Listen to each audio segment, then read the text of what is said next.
Buonasera a tutti ragazzi, vi saluto come sempre, sono Mor e vi sto parlando da Diourbel, Njarem, la mia città natale. Un saluto a tutta la comunità senegalese africana, tutta la diaspora che vive sul territorio italiano,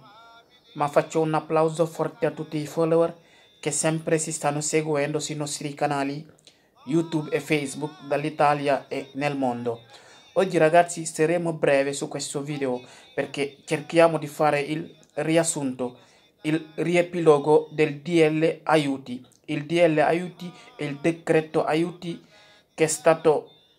approvato nel mese di maggio e che ha portato il bonus 200 euro per i lavoratori pensionati e disoccupati. Vi parlerò di questo. Parleremo anche del modello RDC-Com AU. È l'ultimo modello che l'INPS ha messo online da compilare per i percettori di RDC per poter avere l'integrazione dell'assegno unico sull'RDC. Vi parlerò di questo. L'INPS l'ha avviato tramite l'ultimo circolare 2261 del 30 di maggio 2022. Parleremo di questo. Per finire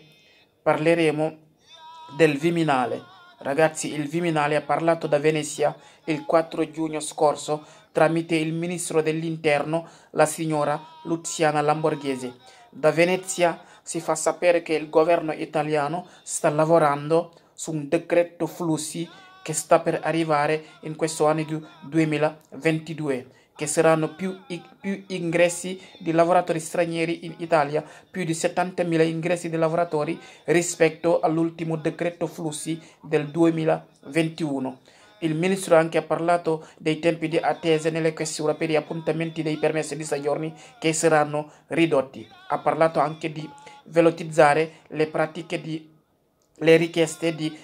protezione internazionale per chi fa la domanda, ma anche per chi ha la domanda in fase di riesame. Il ministro anche sempre ragazzi ha parlato dell'integrazione dei lavoratori stranieri nel settore dell'edilizia. Ha fatto sapere tutto questo da Venezia tramite una riunione dove c'erano anche altri paesi europei. Vi parlerò anche di questo. Salam alaikum mbokk yi, ziar naa leen bu baax a baax, man la seen mbokku taalibe Mor Talla Sarr depuis Diourbel.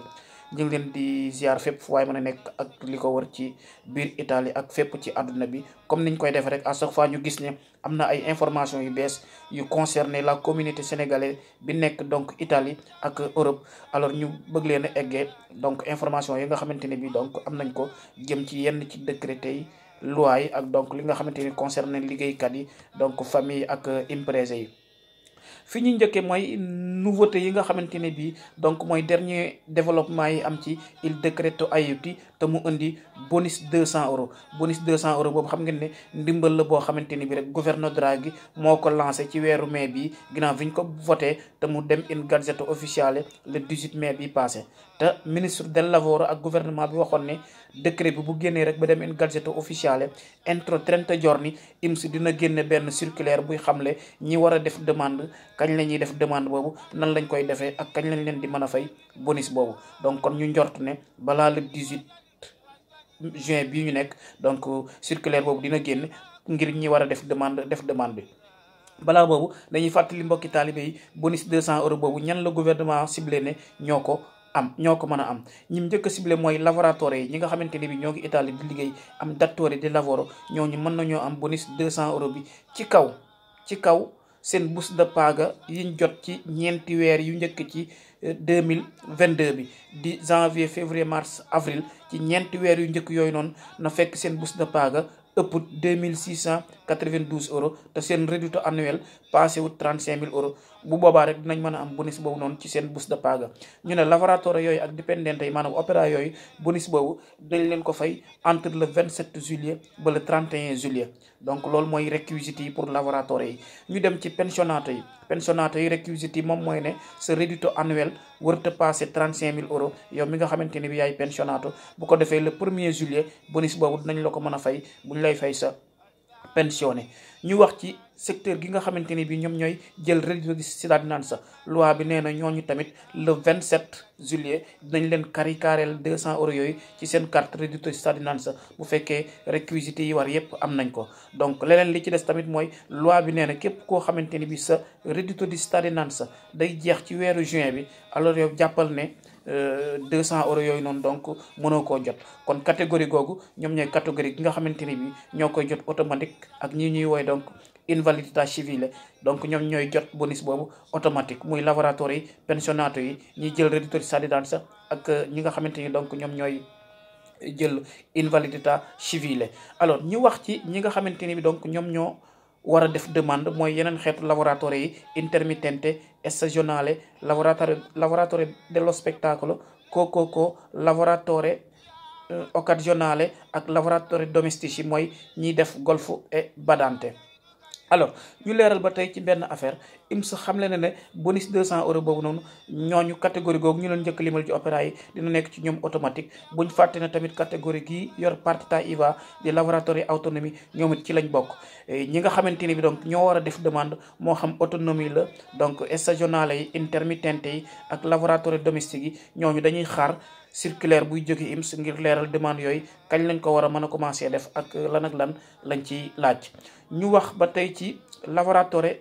domestique yi na fekk le 18 mai bii passé bi décret bi duggee en vigueur na la fekk yow miy def golf et badante lavoratoire domestique nga nekk ci contrat moo xam benn la war a ñaar mais il faut nga am contrat date bi nga xamante ni moom la loi bi nekk en vigueur bu ko defee ñu war laa mën a fay donc loolu ñuy wooye bonus 200 euros bi. ñiy jël reddito di cittadinanza loi bi wax na leen ko donc na fekk donc reddito di cittadinanza boobu weeru juin bi bu mu fekk donc sa 18 mois mat. ñi jël NASPI DISCOL ak disoccupazione agricole NASPI ak DISCOL loi bi nee na pour nga am 200 euros yi il faut que na fekk période désoccupato boobu noonu dem ba weeru juin bi sa désoccupato dem ba weeru juin bi jeexul. bu boobaa dinañ la mën a fay 200 euros bi. ki nekk disoccupazione agricole pour mu am bonus 200 euros boobu noonu loi bi nee na il faut disoccupazione agricole boobu nekkoon ci période 2021 ba ci 2022 bi bu boobaa rek incha allah yow di nga mën a am bonus boobu noonu di 200 euros. loi bi ba tey wax na ci lavoratori yi war a def demande jëm ci stagionale yi intermittente yi lavoratori coco yi ak donc lavoratori domestique yi ñoo ñëpp loi bi xam le ne il faut ñu am 50 giornate di lavoro ci 2021 bi. stagionale yi intermittente yi ak lavoratori dello spettacolo ak ñiy def coco il faut ñu mën a vérifier 50 giornate di lavoro nel 2021 pour ñu mën leen a fay bonus boobu noonu te fekk seen reddito annuel tamit comme niñ ko waxee rek ëppul 35 000 euros. secteur gi war a def demande yépp surtout waa partita IVA ak stagionale yi ak lavoratori domestique yi ñoo ñëpp dañuy xaar IMS ci fan yi génne benn circulaire ngir mën a leeral demande yooyu ak kañ lañ koy def. te añ yaakaar nañ ne donc du génn ci weeru juin bi ñu nekk pour ñooñu mën a présenter donc demande yi. donc comme noonu ñu leen ko waxee rek loi bi ba tey moo ngi xamle ne képp koo xamante ni sa reddito cittadinanza day jeex ci weeru juin bi alors yow doo mën a am ci bonus boobu noonu duñu la ko mën a fay yow mi nga xamante ni da ngay jël reddito cittadinanza tañ boole la ci. wax na ba tey ci ne bu fekkee dafa am nucleo familiare yoo xamante ni bi dafa am nit ñu bëri ñoo xamante ni am nañ droit jël bonus bi moo xam lavoratori domestique la wala stagionale wala koy jël reddito cittadinanza loi bi nee na bu boobaa benn yoon dong lañ koy mën a fay nucleo familiare boobu mais duñ ko mën a fay ñëpp benn yoon donc lañ koy fay. alors ñu ne kon catégorie yi nga xamante ni bi ñoom ñooy lavoratori autonomie titolaire di NASPI DISCOL ak disoccupato agricole ak ñi nga xamante ni ñoom ñooy yor contrat coco lavoratori dello spettacolo bonus stagionale ñi nga xamante ni donc jëloon nañ 2400 euros ci décréto yu mujj ñu ne catégorie googu yëpp ak lavoratori autonomie te war a def demande il faut ñu xaar IMS ci fan yii di ñëw ndax dafa waxoon ne bu décret bi duggee une gazette rek balaa 30 jours dina génn benn circulaire pour wax nan la mbokki taalibe yooyu di def ngir mën a gaaw dugal bonus boobu di 200 euros te décréto ayuti indi ko nekk ci bonus nekk donc ci governo Draghi. alors li ñuy wax mooy il modello RDC comme AU. alors modèle la boobu xam ngeen ne fan yi yëpp am na ñu ko doon xaar ci njaboot gi ci nucleo familiare mooy modèle bi nga xamante ni bi IMS moo ko demandé woon d'ailleurs circulaire bi génn le 30 mai bi passé ñu duppee ko circulaire numéro 2261 leeral na ci bu baax a baax modèle boobu léegi moo ngi online ku dem ci plateforme IMS bi di nga ko fa fekk. ñi muy concerné nag mooy ñenn ci mbokki taalibe yi amoon reddito di cittadinanza te loi bi ne leen woon ci assegno unico bi waruñoo def demande dañuy xaar ñu intégré leen ko buñ leen di fay seen assegno unico buñ leen di fay seen reddito di cittadinanza dañ leen koy intégré. moo tax IMS lancé modulo boobu ñuy woowe modello RDC comme AU ngir ñoom ñu compiler ko. pour ñu compiler ko nag dafa am ay yenn information yu ñu war a déclarer IMS ndax IMS dafa gis ne am na nucléo familiare yoo xamante ni bi composants yi moo xam am na koo xamante ni bi figlio maggiorenne la fino 21 anni moo xam day liggéey wala day def corso di formazione scolastique professionnel wala corso di laurea wala mu nekk figlio boo xamante ni day def tirocinio wala activité di liggéey wala donc mu nekk koo xamante ni bi donc figlio ak caricolo boo xamante ni dafa nekk disoccupato in cerca di lavoro ak nucléo familiare yoo xamante ni bi entrambi i genitori dañu xaw a donc dañu divorcé wala ñu séparé wu donc yooyu yëpp da nga koo war a compiler xamal ko IMS ci modello RDC comme boobu noonu pour ñu mën laa fay integrazione assegno unico bi ci reddito di cittadinanza bi kon modulo boobu loolu moo ko tax a jóg te nee nañ tamit dinañ la fayaale arretrati yi nga xamante ni bi depuis amoon nga ci droit ba assegno unico bi commencé ba tey kon daal ñu jàpp ne il modello RDC comme AU moo ngi concerné ñiy jël reddito di cittadinanza te ñu war leen a fay assegno unico bi te ñu war leen koo defal integrazione ñenn ci catégorie yi donc xeetu famille yooyu ak nucléo familiare il faut que ñu dem ci CAF yi wala patronato yi jima compilare modulo boobu ñuy woowe RDC comme AU ngir donc mën a jot payer googu ak arretrati yi ginnaaw bi nga xamante ni bi il faut que ñu joxe yenn information yi nga xamante ni c'est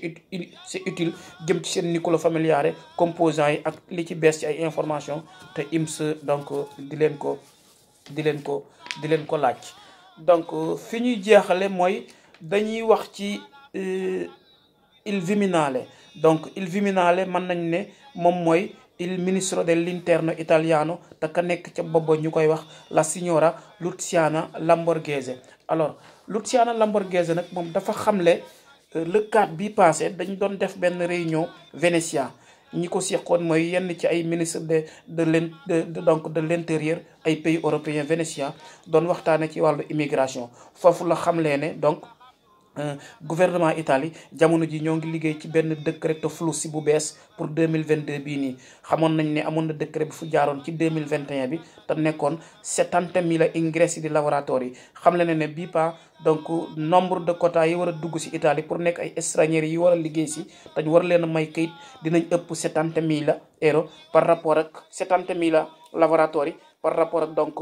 quota bi amoon ci 2021 bi loolu xam le na ko bërki démb ci benn réunion bu amoon Venezia ak yenn ci ay ministre yeneen dëkk européen ñu doon waxtaane ci wàllu immigration kon liñ ciy jàngate mooy beneen décret flussi bu bees boo xamante ni donc gouvernement bi ñu ngi koy waajal jëm ci donc ingresso yi plus de 70.000 kon niñ ko waxee ay lavoratori stranieri yi war a jóge ci biti dugg si te secteur bi nga xamante ni bi gën nañ cee ciblé bokk na ci secteur bi ñuy woowe edilizia ministre bi sax xamle ne ne secteur edilizia dinañ fexe ba renforcer ko yaatal ko ba lavoratori stranieri yi donc ñu mën leen cee intégré bu ko defee ñuy liggéey edilizia moom mooy construction maanaam mooy bâtiment. la signora Luciana Lamborghese ba tey xamle ne foofu ci Venezia ne dinañ fexe tamit ba temps bi nga xamante ni bi stranieri bi da doon dem questura wala mu amoon appuntamento pour permesso di soggiorno ñu koy jox appuntamento bu sori 6 mois wala ay 8 mois nee na loolu gouvernement mi ngi ciy liggéey ngir ñu réduire ko maanaam wàññi ko bu baax a baax ba permettre stranieri boobu noonu mu gaaw mën a jot séjour am ni mu gën a gaawe bu amee liggéey donc dem liggéey loolu tamit leeral na ko. leneen li mu leeralaat tamit nee na gouvernement bi tamit ñoo ngi liggéey jamono ji ngir li ñuy woowe protezione internazionale ñi nga xamante ne bi dañoo defoon demande bi wala ñi nga xamante ne bi seen demande jamono ji dañ koy examiner dafa nekk une phase di riesame nee na ñooñu ñi ngi def pour tout pour donc pratique yooyu ñu gën koo gaawal richieste yooyu ñu gën koo gaawal ngir mën a permettre stranier bi mu gaaw jot séjour am gaaw mën a am liggéey pour mën a intégré wu donc ci mondo del lavoro ki xam ne loolu lépp mooy ministre bi yor wàllu intérieur ci Italie ñu koy wooy donc la signora Luciana Lamborghese ginnaaw bi nga xamante ne bi xam ne beneen décréto flussi moo ngi ñëw te ingresso yi bii pa dina ëpp 70.000 ingressi jëm ci ñi war a bàyyeekoo bitim réew dugg si Italie pour liggéey ñu régulariser leen. alors fi ñuy jeexale dañuy wax ci l'adesione all'espace apostile ou la HCCH donc loolu nag mooy dañu gis ne tey benn information bu important bu ñëw tey ci communauté sénégalais bi surtout mu doonoon lu xawoon a sonal gars yi jëm ci ay documents yi ñu doon légaliser fépp ci Europe bi moo xam ay documents yoo doon soxla yoo xamante ni day jóge sa dëkk ñu la koy sant pour nga koy légaliser ñu ne donc Sénégal adhéré wu na ci donc espace apostille boobu ñuy wooy donc la convention HCCH apostille convention la woon boo xamante ni ñu ngi ko signé woon le 5 octobre 1961 fële ci La Haye di Hollande te convention boobu li njëriñam mooy lu toll ak 120 pays ñoo ci adhéré donc moom njëriñam mooy day fexe ba supprimer ancien mode bi fi amoon di ay maanaam légalisation ay actes publics à l'étranger donc loolu lépp lay supprimer indi benn document boo xamante ni donc benn acte rek lay doon officiel boo xamante ni donc autorité compétente yi ñoom ñoo la koy délivrer ñu fàtte ne donc kuréel googu ñuy wooye donc la convention HCCH pays yu bëree bëri ñoo ci adhéré ba récemment ñu gis ne Sénégal donc adhéré wu na ci mu doon nouvelle bu neex ci mbokki taalibe yi nekk ci bitim réew yëpp léegi duutuñ am benn jafe-jafe ngir